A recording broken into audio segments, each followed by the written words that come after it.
నమస్తే, welcome to prime time debate. వక్ఫ్ సవరణ బిల్లుపై వైఎస్ఆర్సీపీ డబుల్ గేమ్ రాజ్యసభ సాక్షిగా మరోసారి బయటపడింది. నిన్నటి వరకు ముస్లింల మనోభావాలు దెబ్బతీసే విధంగా ఈ బిల్లు ఉంది, దీన్ని మేము వ్యతిరేకిస్తున్నామని చెప్పి ప్రచారం చేసి ఈరోజు రాజ్యసభలో ఆ బిల్లుకు ఆమోదం సైలెంట్గా తెలిపింది అని చెప్పి వార్తలైతే వస్తూ ఉన్నాయి. మరి ఇప్పటి వరకు ముస్లిం హక్కులను కాలరాసే విధంగా ఈ బిల్లు ఉంది అని చెప్పినటువంటి వైసీపీ మరి రాజ్యసభలో ఓటు వేయడాన్ని ఎలా చూడొచ్చు?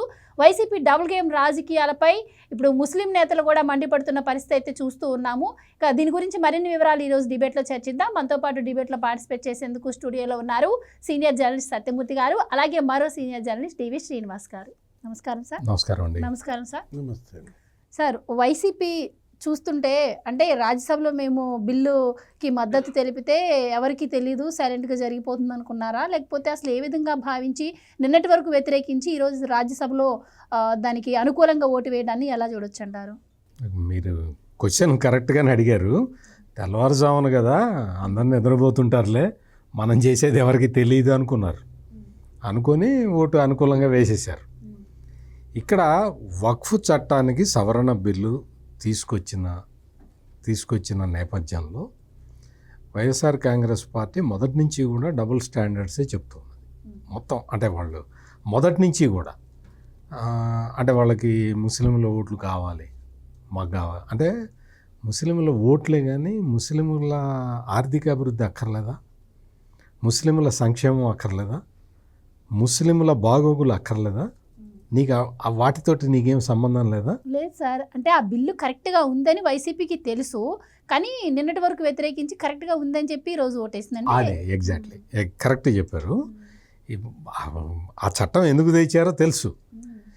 ఇక్కడ ఏంటి అంటే ఈ కూటమి ప్రభుత్వం మీదకి ముస్లింలని రెచ్చగొట్టడానికి రకరకాలుగా ప్రయత్నాలు చేస్తూనే ఉన్నారు, మొదటి నుంచి చేస్తూనే ఉన్నారు.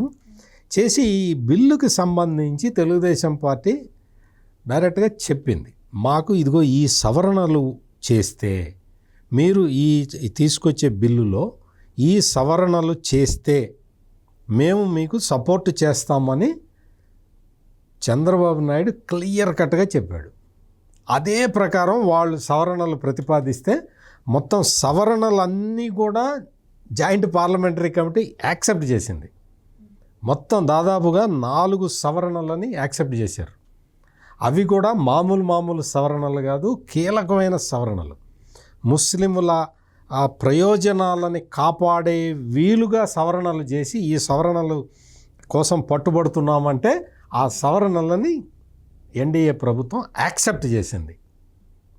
అది తెలుగుదేశం పార్టీ చేసింది. డైరెక్ట్గా చెప్పారు వాళ్ళు, ఈ సవరణలు చేసి మేము యాక్సెప్ట్ చేస్తామని అట్లాగే చేశారు, యాక్సెప్ట్ చేశారు. ఇక్కడ వైఎస్ఆర్ కాంగ్రెస్ పార్టీకి ఏంటి, వాళ్ళకి ఆ బిల్లు ఏంటో తెలియదు, ఎట తెస్తారో తెలియదు, ఎందుకు తెస్తారో తెలియదు. ఇక్కడ మనం ముస్లింలను రెచ్చగొట్టాలి, అదొక్కటే వాళ్ళకి తెలిసింది. తెలిసి దానికి అనుగుణంగా మొత్తం చేశాడు, డబల్ గేమ్ ఆడాడు. లోక్సభలోనేమో నో అది ఇదని అన్నాడు.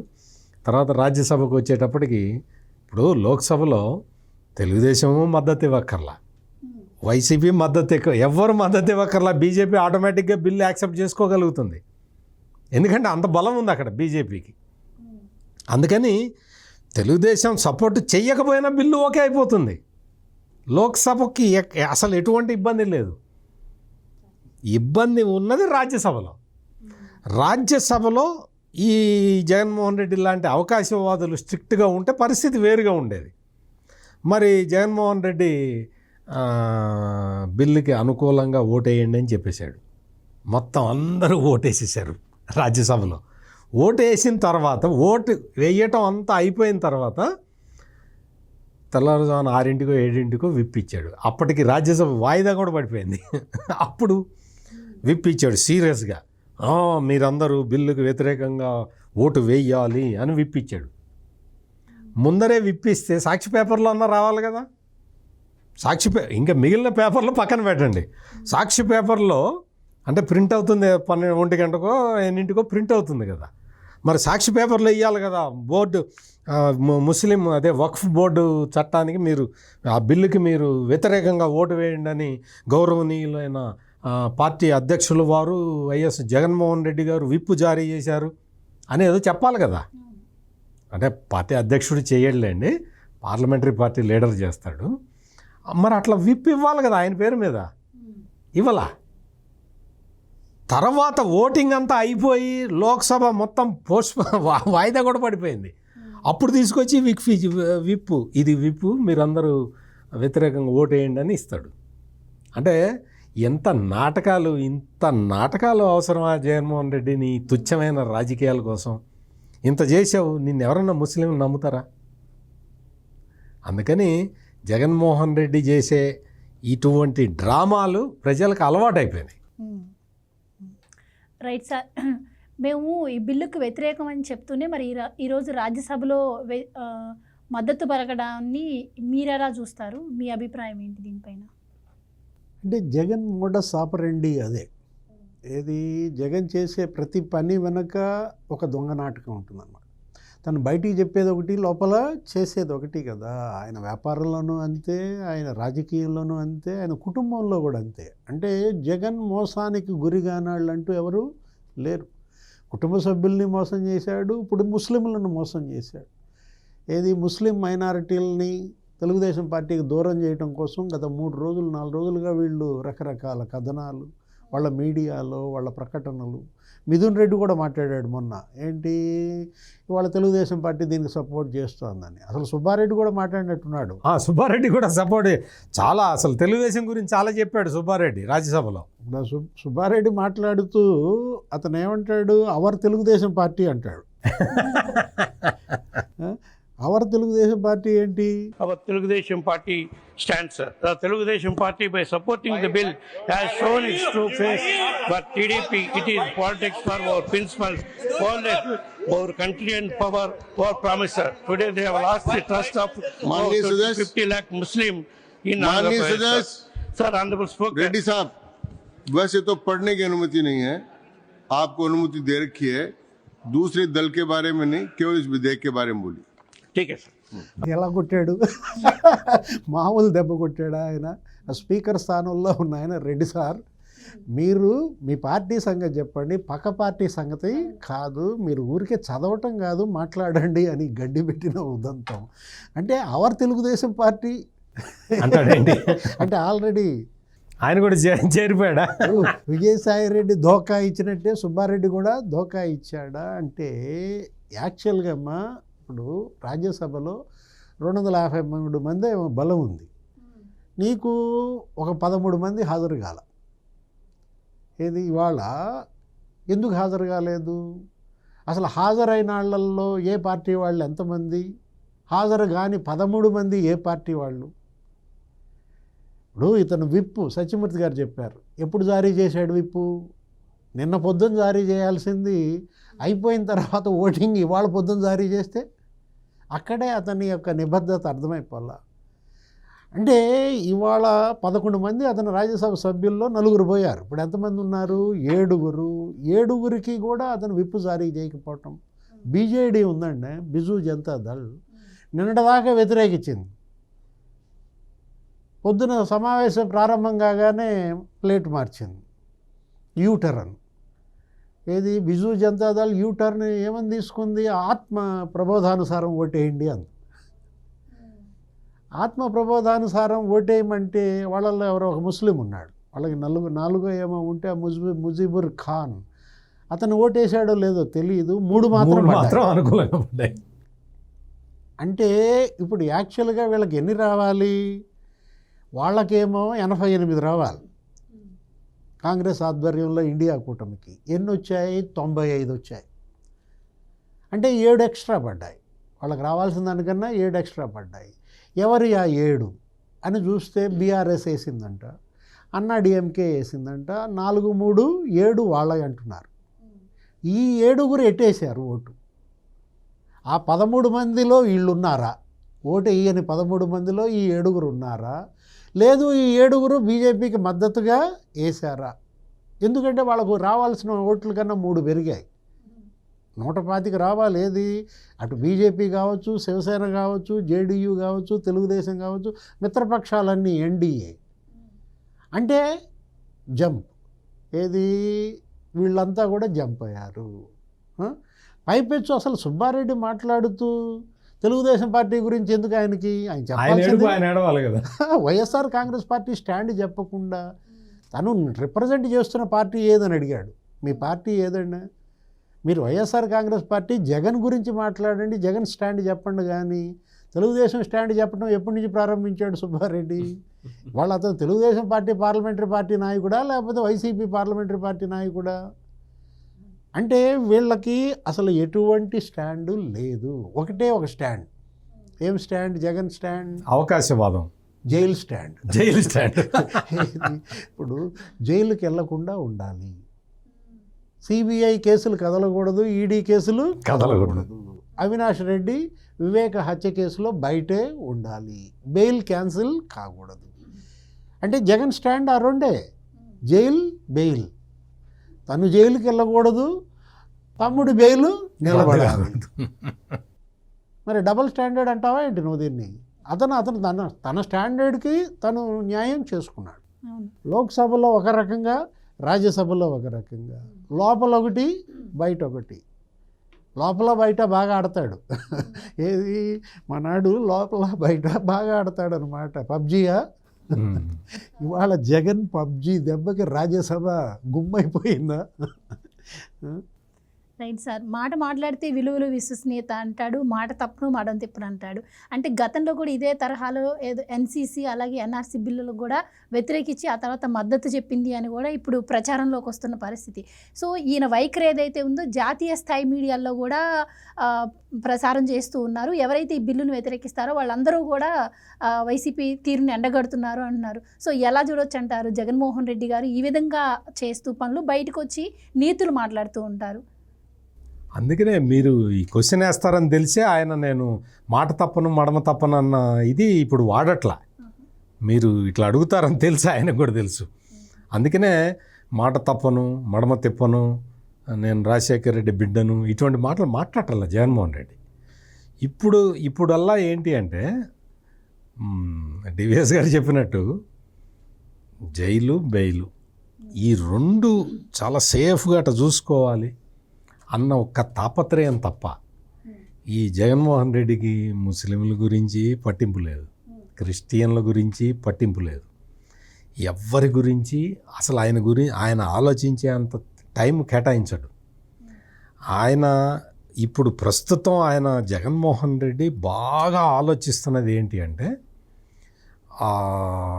కేసు ఉంది, లా ట్రిబ్యునల్లో కేసు ఉంది, ఎన్సిఎల్టీలో కేసు ఉంది.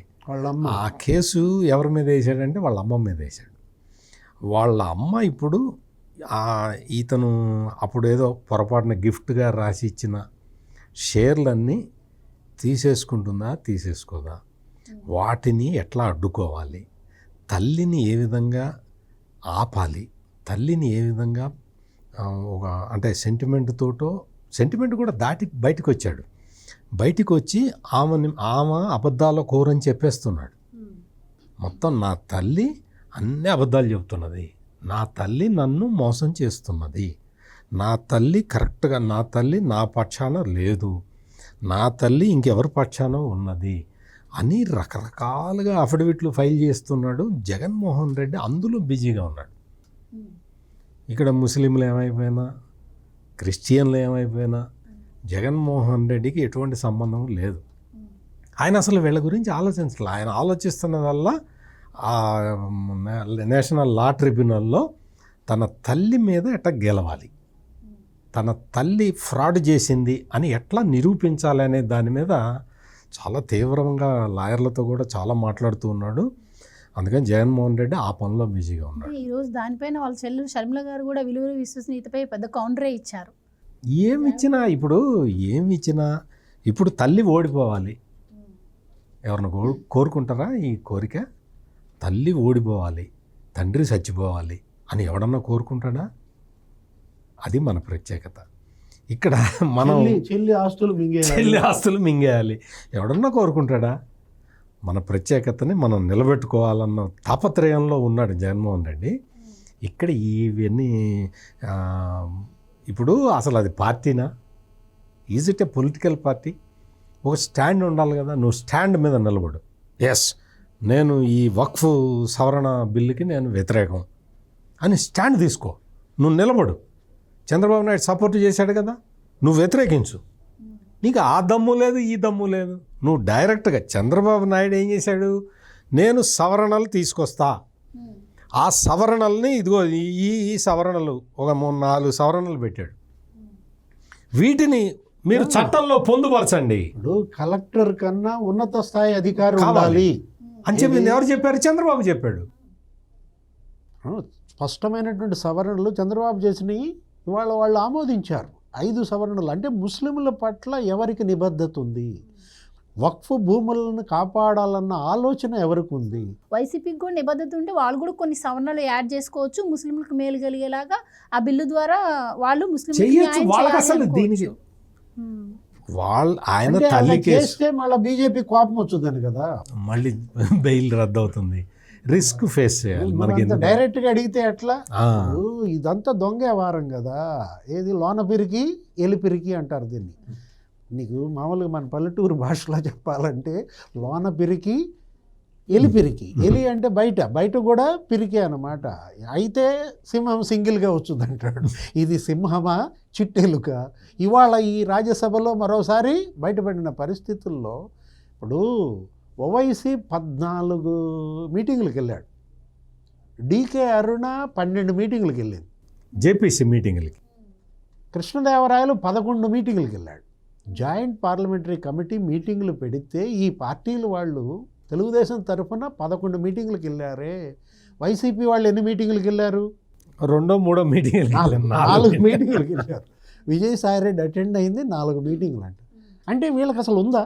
ముస్లింల మీద వీళ్ళకి ఏ శ్రద్ధ ఉంది అనేది అక్కడే కనపడుతుంది కదా. ఓవైసీ మజ్లిస్ ఇత్తెహాదుల్ ముస్లిమీన్ పార్టీ తరఫున 14 మీటింగులకు వెళ్తే మళ్ళా ఓవైసీ ఫ్రెండ్ పార్టీయే ఇది. ఎవరు? జగన్మోహన్ రెడ్డి. మన ఫ్రెండ్షిప్ మీద కూడా ఉంటుందంటారా? అంటే ఓవైసీ వెళ్తే చాలు మేము వెళ్ళవసరం లేదు అనుకున్నాడా? దొంగ వ్యవహారం ఇది చెప్పటం. అసలు ఇప్పుడు డివిఎస్ గారు మంచి పాయింట్ గుర్తు చేశారు. ఈ ఓవైసీ కూడా ఇప్పుడు జగన్మోహన్ రెడ్డి దోస్తు, అన్ని రకాలుగా దోస్తు. మరి బహుశా ఈ దోస్తీ ఆ హైదరాబాద్ ఓల్డ్ సిటీలో చెంచల్గూడ జైల్లో ఉన్నప్పుడు కుదిరిందో ఏమో నాకు తెలియదు, కానీ బాగా చాలా దోస్తు. అంటే ఆయన జైల్లో లేడు, ఆయన ఇలాకా కదా అదంతా కూడా. అందుకని ఆ పార్లమెంటు సభ్యుడిగా మరి జగన్మోహన్ రెడ్డి జైల్లో ఉన్నప్పుడు ఏదన్నా సహాయం చేసాడేమో మనకు తెలియదు. కానీ ఇక్కడ మొత్తం ఇప్పుడు ఓవైసీ తెలుగుదేశం అంటే ఒంటికాల మీద లేస్తాడు. ఇప్పుడు చెప్పు ఓవైసీ రా, నువ్వు వచ్చి ఇప్పుడు జగన్మోహన్ రెడ్డి రాజ్యసభలో మొత్తం 7 ఓట్లు 7 బీజేపీకి వేయించాడు. వచ్చి రా, నువ్వు చెప్పు జగన్మోహన్ రెడ్డి గురించి ఏం చెప్తావో చెప్పు. ఇది జగన్మోహన్ రెడ్డి ఎంత అంటే ఒక స్టాండర్డ్ లేకుండా ప్రవర్తించాడో ఇప్పుడు ఓవైసీ కూడా ముస్లింలకి ఎంత ద్రోహం చేశాడో ఇప్పుడు ఈ ఓవైసీ మాట్లాడతాడా లేదా అది కూడా చూడాలి. ఇప్పుడు మొత్తం దేశ ప్రజలందరూ చూడాలి, ఈ ఓవైసీ మాట్లాడతా. జగన్మోహన్ రెడ్డి చేసిన ఈ అన్యాయాన్ని ఎత్తి చూపుతాడా, చూపించడా? నువ్వు జగన్మోహన్ రెడ్డి తోటి నీకు ఎలక్షన్ల ముందర కూడా డివిఎస్ గారు ప్రచారం చేసి జగన్మోహన్ రెడ్డి చాలా మంచివాడు, ఓటేయండి అని ముస్లింలకు పిలిపించారు. ఈ ఓవైసీ ముస్లింలకు పిలిపించాడు, అందరూ జగన్మోహన్ రెడ్డికి ఓటేయండి అని. కట్ చేస్తే 164 సీట్లు చంద్రబాబు నాయుడుకి వచ్చినాయి. ఏమైంది ఓవైసీ మాట? ఏమైంది ఆంధ్రప్రదేశ్లోనే కాదు తెలంగాణలో ఏం చేశాడు? బీఆర్ఎస్కి ఓటేయమన్నాడు. ప్రజలు ఎవరికి వేశారు? కాంగ్రెస్కి వేశారు. ఎందుకయా ఓవైసీ? నీకు అసలు నీకు స్టాండే లేదు. నీ ముస్లింల పట్ల నీకే చిత్తశుద్ధి లేదు. నువ్వు మాట్లాడతావు, తెలుగుదేశం గురించి మాట్లాడతావు. నువ్వు ఇప్పుడు మాట్లాడు, జగన్మోహన్ రెడ్డి గురించి మాట్లాడు. రాజ్యసభలో మొత్తం మద్దతు ఇచ్చాడు. అందుకని ఇక్కడ ఏంటంటే ఇది పొలిటికల్ ఇష్యూ చేసి కూర్చున్నారు ఈ జగన్మోహన్ రెడ్డి ఓవైసీ. ఇది సోషల్ ఇష్యూ. నేను ఎట్లా చూస్తానంటే దీన్ని ఒక సోషల్ ఇష్యూ కింద చూస్తా. ఈ వక్ఫ్ బిల్లుని ఇదేదో ముస్లిం ఆస్తుల్లో వచ్చేసి రేపొద్దున కబ్జా పెట్టేది సెంట్రల్ గవర్నమెంట్ పెట్టదు, స్టేట్ గవర్నమెంట్ పెట్టదు, ఎవరు పెట్టరు. అట్లా ఎందుకు పెడతారు? మతంలో ఎందుకు జోక్యం చేసుకుంటారు? చేసుకోరు. వక్ఫ్ ఆస్తులు పేద ముస్లింలకి చెందాలి. కొంతమంది బడా బడా ముస్లిం నాయకులు వాటిని అనుభవిస్తున్నారు అన్న ఉద్దేశంతో దీన్ని తీసుకొచ్చారు. వక్ఫ్ బై యూజర్ ఆ క్లాజుని సవరించింది తెలుగుదేశం. ఇందాక డివిఎస్ గారు చెప్పినట్టు కలెక్టర్ కాకుండా ప్రిన్సిపల్ సెక్రటరీ స్థాయి అధికారి ఉండేలాగా ఆ డిజిగ్నేట్ ఆఫీసర్ అని క్లాజు మార్పిచ్చింది తెలుగుదేశం. ఇట్లా రకరకాల చాలా ఇంపార్టెంట్ వీటిని మార్పిచ్చి ఇంకొకటి ప్రధానమైన సవరణ, వక్ఫ్ బోర్డులో ముస్లిమేతరులు ఉండటానికి వీల్లేదు అని చెప్పిన పార్టీ తెలుగుదేశం పార్టీ. నువ్వు ఇటువంటి కీలకమైన మార్పులు చెప్పి బిల్లుని ముస్లింలకి అనుకూలంగా చేయించిన తెలుగుదేశం పార్టీ తప్ప, లేకపోతే దొంగచాటుగా ఓటేసి వచ్చిన జగన్మోహన్ రెడ్డి పరిస్థితి ఏంటి? ఇది ఆలోచించాలి. అంటే జేపీసీ మీటింగులకు వెళ్లకుండా ద్రోహం చేశాడు. ఏది 11 మీటింగులకి తెలుగుదేశం వెళ్తే నువ్వు 4 మీటింగులకు వెళ్ళడం ఏంటి? జేపీసీకి సవరణలు ఇవ్వకపోవడం ద్వారా మళ్ళీ ద్రోహం చేశాడు. తెలుగుదేశం పార్టీ 5 సవరణలు ఇస్తే నువ్వు 1 సవరణ కూడా ఎందుకు ఇవ్వలేదు? ఇప్పుడు ఇవాళ అసలు ఏకంగా నీకు అసలు మెడ కోసేశాడు. తడి గుడ్డతో గొంతులు పోయడం ఇది. ఏది లోక్సభలో ఒక రకమైన స్టాండు, రాజ్యసభలో ఒక రకమైన స్టాండు, ఓటేయకుండా పారిపోవడం, గోడ మీద పిల్లిలా ప్రవర్తించడం, ఈ డబల్ స్టాండర్డ్ ఇవాళ ముస్లింల గొంతు కోసాడు జగన్మోహన్ రెడ్డి. ఒక రకంగా చెప్పాలంటే నిజంగా ఓవైసీకి ఏమాత్రం ముస్లింల పట్ల చిత్తశుద్ధి ఉన్నా దీనిపైన స్పందించాలి. జగన్మోహన్ రెడ్డి యొక్క ఈ నాటకాన్ని కడగాలి. ఏది ఇవాళ వక్ఫ్ ఆస్తులు సాక్షి కార్యాలయం కట్టారంట. సాక్షి ఆఫీసు హైదరాబాద్ సోషల్ మీడియాలో కథనాలు చూస్తుంటే చెప్పండి సత్యమూర్తి గారు, మీరే చెప్పాలా? అక్కడ అది వక్ఫ్ ల్యాండ్లో ఆ వక్ఫ్ ల్యాండ్ని వాళ్ళ నాన్న ముఖ్యమంత్రిగా ఉన్నప్పుడు అది ఇదంతా వక్ఫ్ ల్యాండ్, దీన్ని రెగ్యులరైజ్ చేస్తా, ముందు నాకు కొంచెం చౌకలో అమ్ము అంటే చౌకలో అమ్మారు. చౌకలో కారు చౌకగా కొనుక్కున్నాడు. కొనుక్కున్న తర్వాత వాటిని వాళ్ళ నాన్నకి చెప్పి రెగ్యులరైజ్ చేశాడు. ఇప్పుడు సాక్షి బిల్డింగ్ వక్ఫ్ బోర్డులో ఉన్న సంపన్న ముస్లింలు కబ్జా చేయడమే కాదు, ఈ జగన్మోహన్ రెడ్డి లాంటి వాళ్ళు కూడా కబ్జా పెట్టారు. మరి అయితే ఈ సవరణ బిల్లు పాస్ అయితే కనుక ఇప్పుడు సాక్షి కార్యాలయం కూడా ఉండదంటారా? చూడాలి మరి ఎట్లా ఉంటుందో చూడాలి. ఎందుకంటే కార్యాలయం పోద్దనే ఇప్పుడు ఈ డబుల్ స్టాండర్డ్. అంటే సాధ్యమైనంత వరకు ట్రై చేశారు, వర్కౌట్ కాకపోయేసరికి ఆమోదం. అంటే వక్ఫ్ ఆస్తుల్లో ఉన్నటువంటి తన పార్టీ కార్యాలయాలు, తన యొక్క మీడియా సంస్థల కార్యాలయాలు కాపాడుకోవటం కోసం జగన్మోహన్ రెడ్డి ఇది నాటకం అన్నమాట.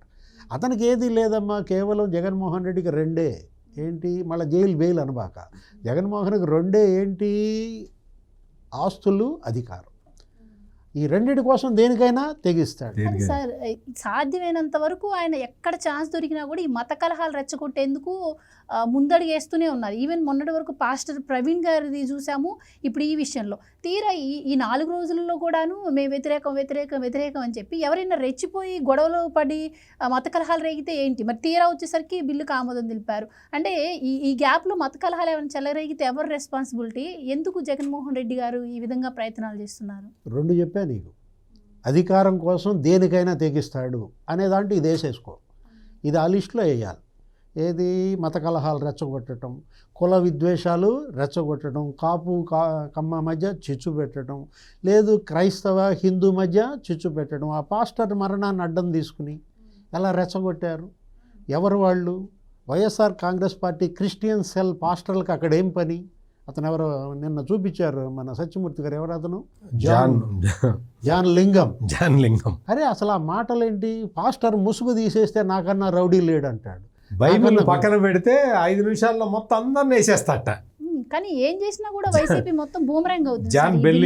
కావచ్చు, పాస్టర్ ప్రవీణ్ మూర్తి కేసులో కూడా వాళ్ళ ఆవిడే బయటకు వచ్చి చెప్పడం జరిగింది. ఏం చేసినా కూడా అది బూమరాంగే అవుతుంది. అధికారం కోసం దేనికైనా తెగిస్తారు. ఇప్పుడు ఇవాళ రాఫ్తాడు వెళ్తాడంట, అక్కడ మళ్ళీ ఫ్యాక్షన్ చిచ్చు పెట్టాలని, ఏది అక్కడ మళ్ళీ మధ్యల చెరువు సూరి, లేకపోతే ఓబుల్ రెడ్డి, తోపు దుర్తి, వాళ్ళందరినీ రెచ్చగొట్టి పరిటాల మీదకి, ఆ కుటుంబం మీదకి మళ్ళా మర్డర్ల కోసం, మళ్ళా హత్యల కోసం, రాయలసీమలో మళ్ళీ అక్కడ ఫ్యాక్షన్ చిచ్చు రగిల్చే ప్రయత్నం, రాజమండ్రిలో మత చిచ్చు రగిల్చే ప్రయత్నం ప్రభుత్వం తిప్పికొట్టింది. అంటే ఇవాళ ఈ వక్ఫ్ బిల్లు, ఈ సవరణలు, లేకపోతే ఈ ఓట్లు, ఇదంతా కూడా అదే.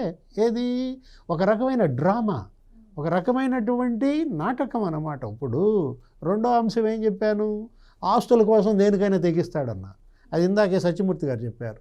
ఏది, ఆస్తి కన్నా అమ్మ ఎక్కువ కాదు, అమ్మదే ఉంది, అమ్మ ఆస్తి ఇంపార్టెంట్, ఆస్తి కన్నా చెల్లి ఎక్కువ కాదు. అంటే అమ్మ చెల్లి ఒక పక్కన పెడితే ఆస్తిని ఇంకొక పక్కన పెడితే మనాడు కోరుకునేది ఆస్తినే తప్ప తల్లిని మోసం చేసిన కొడుకు ఎవరైనా ఉన్నారా? తల్లిపై కేసులు పెట్టిన కొడుకు ఎవరైనా ఉన్నారా? అసలు తల్లి మొత్తం అబద్ధాలే చెబుతుందని చెప్పిన కొడుకు ఎవడన్నా ఉన్నాడా?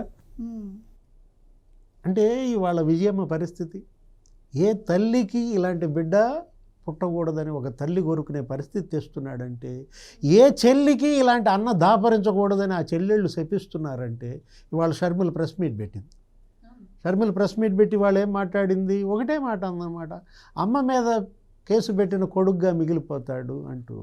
ఇవాళ మేనల్లుడు మేనగోడలు ఆస్తి తిన్న మేనమావగా మిగిలిపోతాడని వాళ్ళు అంటుంటే ఏం అయ్యని పట్టించుకోడు, మామూలుగా దులిపేసుకుంటాడు. ఇవాళ రాజ్యసభలో ఎలా దులిపేసుకున్నాడో, లోక్సభలో ఎలా దులిపేసుకున్నాడో, షర్మిల మాటలు దులిపేసుకుంటాడు, ఆ తర్వాత విజయమ్మ పిటిషను దులిపేసుకుంటాడు. కారణం ఆస్తి. నెక్స్ట్ బీజేపీ దగ్గర ఈ దొంగాటకం అధికారం కోసం. అంటే అటు జైలు ఇటు బెయిలు, కన్ను మూసినా కన్ను తెరిచినా అతనికి కనపడుతుంది ఏంటి, తీహార్ జైలా, రాజమండ్రి జైలు అంటాడు బుచ్చయ్య చౌదరి, తీహార్ జైలు అంటాడు కృష్ణదేవరాయలు. ఎందుకంటే వాళ్ళందరినీ తీహార్లో పెట్టారు. ఏది, ఆ లిక్కర్ స్కామ్ వాళ్ళందరినీ. జగన్మోహన్ రెడ్డి కూడా లిక్కర్ స్కామ్ కాబట్టి తీహార్ జైలు అని. అంటే జైలు అంటున్నారు. ఇప్పుడు ఈ కొత్త కేసులు జైలు, పాత కేసుల మీద సిబిఐ ఈడీ ఛార్జ్షీట్లు కదులుతున్నాయని. మనీ లాండరింగ్ కదా, ఆ పాత మనీ లాండరింగ్ కదిలిందంటే మళ్ళీ బెయిల్ క్యాన్సిల్ అవుద్దని. అసలు ఈ అవినాష్ రెడ్డి పరిస్థితి ఏంటి, నిన్న షర్మిల బద్దలు కొట్టింది, సునీత ప్రాణాలకే రక్షణ లేదు, 2 బిడ్డల తల్లి సునీతనే చంపడానికి ప్రయత్నాలు జరుగుతున్నాయి, ఏంటి గ్యారంటీ అని అడుగుతాను. అంటే ఇవాళ వరుస పెట్టి 6 అనుమానాస్పద మరణాలు. ఎవరైతే సిబిఐకి వాంగ్మూలం ఇచ్చారో వాళ్ళంతా టపటపా చనిపోయారు. సిబిఐకి వాంగ్మూలం ఇచ్చిన వాళ్ళల్లో షర్మిల కూడా ఉంది. అంటే షర్మిల ప్రాణాలకే ముప్పు ఉన్న పరిస్థితుల్లో దేనికైనా తెగబడతాడు జగన్మోహన్ రెడ్డి అనేది ఇవాళ నిజమైంది. రైట్. అయితే సార్, పదవి ఉంటేనే నేను అసెంబ్లీకి వస్తా, పదవి ఉంటేనే నాకు ప్రజలు కావాలి అంటే, గతంలో ఏ రాజకీయ నాయకులు కూడా, అంటే నార్మల్ పీపుల్ కూడా పదవి లేకుండా ప్రజలకు మంచి చేయాలనుకున్న వాళ్ళు చేసిన వాళ్ళు లేరా? అసలు ఇంత మత విద్వేషాలు, మత కలహాలు రెచ్చగొట్టి పదవి పొందాలన్న రాజకీయ దాహం, పదవి దాహం ఉన్నటువంటి నాయకులు కావాలంటారా ప్రజలకి? మీ ఉద్దేశం ఏంటి? అసలు జగన్మోహన్ రెడ్డి గురించి మాట్లాడాలి అంటే, అసలు అతను చేసిన అధికారంలో ఉన్నప్పుడు అతను చేసిన అకృత్యాల గురించి, వాటి గురించి మాట్లాడాలంటే చాలా టైం పడుతుంది. ఇక్కడ జగన్మోహన్ రెడ్డికి వేరే ఉద్దేశాలు, వేరే ఇవి ఏవి అక్కర్లేదు. తన పదవి అంతే. అటువంటి వ్యక్తి నిజంగా సమాజంలో ఉండటానికి కూడా అనర్హుడు. అటువంటిది అందుకనే ఈ జగన్మోహన్ రెడ్డిని కులం పేరుతోనో, మతం పేరుతోనో, అతనిచ్చే డబ్బులకి ఆశపడో అభిమానించే వాళ్ళందరూ కూడా ఈ విషయాన్ని మళ్ళీ మరొక్కసారి ఆలోచించాలని నా విజ్ఞప్తి. ఇప్పుడు చాలామందికి స్క్రిప్టులు పంపించి మాట్లాడిచ్చాడు ఈ పోసాని కృష్ణమూర్తి లాంటి వాళ్ళు. అందరూ జైలుకి వెళ్ళారు. ఆ బోరుగడ్డ అనిల్ అయితే ఇంకా రిలీజ్గా అయినట్టు లేడు, అక్కడే ఉన్నాడు, జైల్లోనే ఉన్నాడు. వల్లభనేని వంశీ అక్కడే ఉన్నాడు. అంటే స్క్రిప్ట్ పంపించారు. జాన్ లింగం వెళ్ళి స్క్రిప్ట్ సజ్జలు పంపించింది. సజ్జలు లేకపోతే అతను పాస్టర్ అయ్యి ఉండి బైబిల్ పక్కన పెట్టి 5 నిమిషాలు ఇస్తే అందరినీ లేపేస్తా అంటాడు. ఆ బోరుగడ్డ అనిల్ ఇట్టగే మాట్లాడాడు. అంటే ఎందుకు చెప్తున్నానంటే, డబ్బులు తీసుకొని ఈ స్క్రిప్ట్లు చదివే వాళ్ళందరూ కూడా ఖచ్చితంగా ట్రబుల్స్ ఫేస్ చేస్తారు. న్యాయం, ధర్మం ఇంకా సమాజంలో ఉన్నాయి కాబట్టి.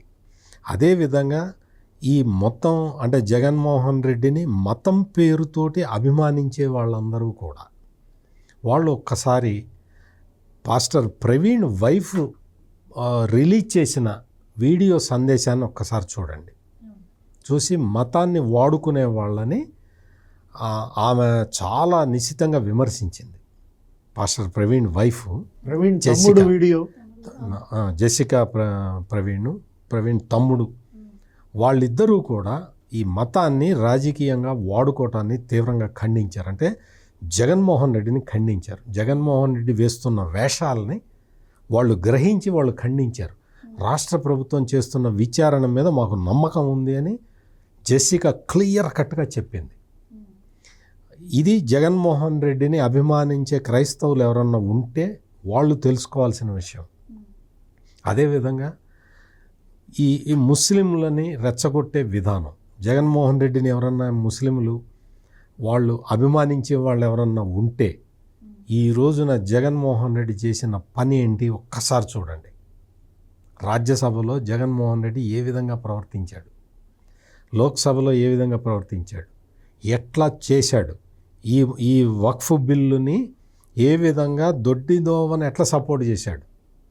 నీకు ధైర్యం ఉంటే దమ్ము ఉంటే డైరెక్ట్గా సపోర్ట్ చేయి. ఎట్లయితే చంద్రబాబు చేశాడో అట్లా చేయి. లేదు నువ్వు నాకు ఇదంతా మాకు అవసరం లేదు అన్నావా, నువ్వు గమ్మును కూర్చోవచ్చు. ఏది కాకుండా డైరెక్ట్గా బిల్లుని సపోర్ట్ చేస్తూ ఇచ్చావు. అంటే ఇవన్నీ ఎందుకు చెప్పాల్సి వస్తున్నది అంటే ముస్లింలందరూ గ్రహించాలి. ఓవైసీ, జగన్మోహన్ రెడ్డి, కేసీఆర్ వీళ్ళందరూ కలిసి ముస్లింలని ఎట్లా మోసం చేస్తున్నారు అనేది క్లియర్ కట్గా మీ ముందర కళ్ళ ముందర కనపడుతున్నది. కాబట్టి ముఖ్యంగా జగన్మోహన్ రెడ్డి ముస్లింలని ఎట్లా రెచ్చగొట్టాలని ప్రయత్నం చేస్తున్నాడు అనేది కూడా మన కళ్ళ ముందర ఉంది. కాబట్టి ముస్లింలు గ్రహించాలి, రెడ్లు చూడాలి. రెడ్ల పరిస్థితి మొత్తం వాళ్ళని ఎవరికి వెళ్ళినా అసహించుకునే పరిస్థితి వచ్చింది జగన్మోహన్ రెడ్డి వల్ల. అందుకని రెడ్డి కులస్తులు ఇప్పటికే చాలామంది బయటకు వచ్చేసారు. చాలామంది ఈ జగన్మోహన్ రెడ్డి ఎప్పుడు వెళ్తాడా, బయటికి వెళ్ళిపోతాడా అధికారం నుంచి అని చూశారు. ఆనం రామనారాయణ రెడ్డి, శ్రీధర్ రెడ్డి, మొత్తం అసలు ఒకళ్ళు కాదు, విజయసాయి రెడ్డి బాగా గుర్తు చేశారు. విజయసాయి రెడ్డి చీపో అని చెప్పి బయటకు వచ్చాడు. అందుకని రెడ్డి సామాజిక వర్గం కూడా ఇంకా ఎవరన్నా జగన్మోహన్ రెడ్డి మీద వ్యామోహంతో ఉండే, అంటే ఈ Sajjala Ramakrishna Reddy and company batch ఉంది కదా, ఈ వర్ర రవీంద్రారెడ్డి, వీళ్ళకన్నీ ఇవే బ్యాచ్లు ఉంటాయిలే. వీళ్ళందరూ కూడా ఆలోచించుకోవాలి. జగన్మోహన్ రెడ్డికి కులం లేదు, మతం లేదు, ఏమీ లేదు, దేంతో పట్టింపు లేదు. ఎవరితో అయినా కాంప్రమైజ్ అవుతాడు, ఎవరితో అయినా లాలుచి పడతాడు. అతనికి క్యారెక్టరే లేదు. జాగ్రత్తగా ఉండి మీరు డీల్ చేసుకోవాలి. అండ్ సార్, అది పార్టీ నుంచి బయటకు వచ్చే వాళ్ళు కూడా ఏదో పదవుల కోసం ఎవరూ రాలేదు. అందరూ కూడా ఆయన సిద్ధాంతాలు నచ్చకే వచ్చామని చెప్పారు. ఎందుకంటే ఆయన పార్టీ నుంచి వచ్చిన వాళ్ళు బయట పార్టీలు ఎక్కడ చేరింది కూడా లేదు కాబట్టి, సో వాళ్ళంటే ఆయన దగ్గర నుంచి చూశారు కాబట్టి ఆయన సిద్ధాంతాలు ఏంటి, అసలు ఆయన ఏంటి అని తెలిసి బయటకు వచ్చారు. సో ఆ పార్టీ అభిమానులు ఉంటారు, ప్రజలు. సో వాళ్ళకి ఏంటి, ఆయన దగ్గర నుంచి చూడలేదు కాబట్టి జగన్మోహన్ రెడ్డి వ్యక్తిత్వం ఏంటో తెలిసే అవకాశం లేదు. రాజశేఖర్ రెడ్డి కొడుకుగానే ఆయన అభిమానిస్తున్నారు. సో వాళ్ళందరూ కూడా ఆలోచించాల్సిన అవసరం ఉంటుందంటారా? అండ్ ముఖ్యంగా ఒక పార్టీ అంటే ఒక సిద్ధాంతం ఉండాలి. జగన్మోహన్ రెడ్డి గారు పార్టీ పెట్టినప్పుడు ఎప్పుడో అమరావతి రాజధాని దగ్గర నుంచి చూస్తే ప్రతిసారి ప్రతి విషయంలో కూడా ఆయన మాట తప్పుతూనే ఉన్నారు. సో ఒక రాజకీయ పార్టీకి సిద్ధాంతం అనేది ఇంపార్టెంట్ అంటారు. మరి మీరేం చెప్తారు? ఆయన ఇలా సిద్ధాంతం లేని రాజకీయ పార్టీ. నువ్వు చాలా పెద్ద పదం వాడావు. అసలు సిద్ధాంతం దాకా పోయావు, అసలు విలువలే లేవంటుంటే. సిద్ధాంతం అనే పదం ఆయన పలుకుతాడా? ఎన్ని మెలికలు తిరుగుతాడు? ఒక విధానం కానీ ఒక సిద్ధాంతం కానీ ఏమీ లేనటువంటి పార్టీ వైఎస్ఆర్ కాంగ్రెస్ పార్టీ. సిద్ధాంతం ఉంటే, విధానం ఉంటే మరి ఈ డబుల్ స్టాండర్డ్ ఇవాళ రాజ్యసభలో కనపడింది కదా. ఇప్పుడే కాదమ్మా, రాష్ట్ర విభజన సమయంలో సత్యమూర్తి గారికి తెలుసు, విభజన సమయంలో పార్లమెంటు మొత్తం దిగ్బంధనం, గందరగోళం అవుతుంది. ఆంధ్రప్రదేశ్ పార్లమెంట్ సభ్యులంతా రాజీనామా చేశారు. అటు కాంగ్రెస్, తెలుగుదేశం అన్ని పార్టీలు ధ్వజమెత్తాయి. ఏది ఇవాళ జరుగుతున్న విభజన సరైన విభజన కాదు, అన్యాయంగా విభజిస్తున్నారు. తెలంగాణ సంపన్న రాష్ట్రంగా చేస్తున్నారు, ఆంధ్రప్రదేశ్ని అప్పుల్లో ముంచుతున్నారు అంటూ ఆ రోజు ఆ లోక్సభలో అందరూ ప్లే కార్డులు పట్టుకుంటే ఇతను ప్లే కార్డు పట్టుకున్నాడు. ఎవరు? జగన్ ఎంపీగా. సోనియా ఇట చూసింది. సోనియా ఇట చూడగానే ప్లే కార్డు చేశాడు. సోనియా గాంధీ సీరియస్గా చూసేసరికి ప్లే కార్డు భయపడిపోయి కిందకి పెట్టాడు. అంటే ఇందాక నేనేమన్నాను, లోపిరికి ఎలిపిరికి అన్నా. ఆయన ఇప్పుడు వీళ్ళంతా అదే భ్రమంలో ఉంది. సత్యమూర్తి గారు చక్కటి సందేశం ఇచ్చారు, మంచి మెసేజ్. ఇవాళ జగన్ నైజం నగ్నంగా మీ ముందు నిలబెట్టినప్పుడు మీరు ఇంకా అర్థం చేసుకోకపోతే ఎట్లా? ఏంటి ఒక మోసం అయితే మనం ఓహో మోసపోయాం అనుకోవచ్చు. ఇన్ని మాటు ఇంతమందిని మోసగించినా ఇంకా జగన్ వలలో పడితే వాళ్ళని ఏమనాలి? వాళ్ళని ఏమనుకోవాలి? ఇప్పుడు క్రిస్టియన్స్ ఎంత మోసం, క్రైస్తవులను ఎంత మోసం చేశాడు అతను. స్వయాన వాళ్ళ భావనే మోసం చేశాడు కదా. బ్రదర్ అనిల్ కుమార్ ఎవరైతే అతన్ని ఓట్లేంచి గెలిపించారో, పాస్టర్లందరినీ ఏకం చేశాడో, వైఎస్ఆర్ కాంగ్రెస్ పార్టీని నిలబెట్టాడో అతనికి అపాయింట్మెంటే ఇవ్వలేదు. షర్మిలే తిట్టింది గమ్మా, అసలు నువ్వు క్రిస్టియన్ కాదు పోరా అని. ఏమంది? నిజంగా నువ్వు క్రిస్టియన్ అయితే మణిపూర్లో అన్ని చర్చిలు తగలబెడితే ఒక పార్టీ అధ్యక్షుడిగా నువ్వు మాట్లాడేవా? మణిపూర్లో క్రైస్తవులను అలా తగలబెట్టినప్పుడు, చర్చిలన్నీ ధ్వంసం చేసినప్పుడు మాట్లాడినాడు క్రిస్టియన్ ఎలా అవుతాడు? నువ్వు అనొచ్చు ఆయన అసలు క్రిస్టియన్ కాదండి, ఆయన హిందూ, ఆయన హరిద్వార్లో ముంచారు ఆయన్ని, ఆయన ఎవరు స్వామి, ఎవరు స్వామి స్వరూపానందేంద్ర సరస్వతి అని నువ్వు మాట్లాడతావు. అంటే నిజమైన క్రిస్టియన్ ఇలాంటి దొంగ నాటకాలు ఆడతారా? ఓట్ల కోసం నువ్వు గంగలో మునిగి నేను మతం మార్చుకున్నానని, పోనీ హిందూ మతానికన్నా న్యాయం చేసావా? అది లేదు కదా. తిరుమల తిరుపతి ఎప్పుడు దర్శనానికి భార్యను తీసుకెళ్ళలేదు, అసలు వాళ్ళు పెట్టిన ప్రసాదం తినని పరిస్థితి, ఏకంగా ఇంట్లోనే టీటీడీ సెట్టింగ్ ఎంచుకున్న పరిస్థితి. దేవాలయాల్లో ధూపదీప నైవేద్యాలకి చంద్రబాబు నాయుడు 10,000 ఇస్తే ఆ 10,000 నేను 15,000 చేస్తానని పాదయాత్రలో హామీ ఇచ్చిన ఈ జగన్మోహన్ రెడ్డి రాగానే ఒక్క పైసా కూడా ఇవ్వాల ధూపదీప నైవేద్యాలకి. ఆలయాలు కూలగొట్టారు, ఆలయాలు కూలగొట్టాడు. అరే రామతీర్థంలో రాముడి తల నరికితే స్పందన లేదు, ఆంజనేయ స్వామి చెయ్యి నరికితే స్పందన లేదు. వాడెవడ అంటాడు, అంతర్వేదిలో రథం తగలబెట్టింది, వాడెవడ అంటాడు కొయ్యే కదా అన్నాడు, రక్తం వచ్చిందా అన్నాడు. అతను ఇప్పుడు బాంబే ఆసుపత్రిలో ఎక్కడో ఉన్నాడు. రక్తనాళాలు ఆగినాయా? ఇవాళ క్లాట్ అయిపోయిన పరిస్థితి, స్టంట్లు ఎంచుకోవాల్సిన పరిస్థితి ఎందుకు వచ్చింది కొడాలి నానికి ఆ రోజు అన్నట్టు. చిన్న వయసులోనే స్టంట్లు ఎందుకు అవసరమైనాయి? అంటే వీళ్ళకి హిందూ మతం అన్నా, క్రైస్తవ మతం అన్నా, ముస్లిం అన్నా, ఇస్లాం అన్నా ఎటువంటి నిబద్ధత లేదు. ఒకటే వీళ్ళ సిద్ధాంతం, ఒకటే వీళ్ళ మతం. మోసం, ద్రోహం. చెప్పు ఒకసారి ఏంటి వాళ్ళ సిద్ధాంతం? మోసం, వాళ్ళ విధానం ద్రోహం అనేది ఈరోజు రాజ్యసభలో మరోసారి బయటపడింది. Right sir, thank you so much అండి. నమస్కారం. Thank you so much sir. ఇది వాళ్ళ డిబేట్. మరో డిబేట్తో మళ్ళీ కలుద్దాం. Keep watching.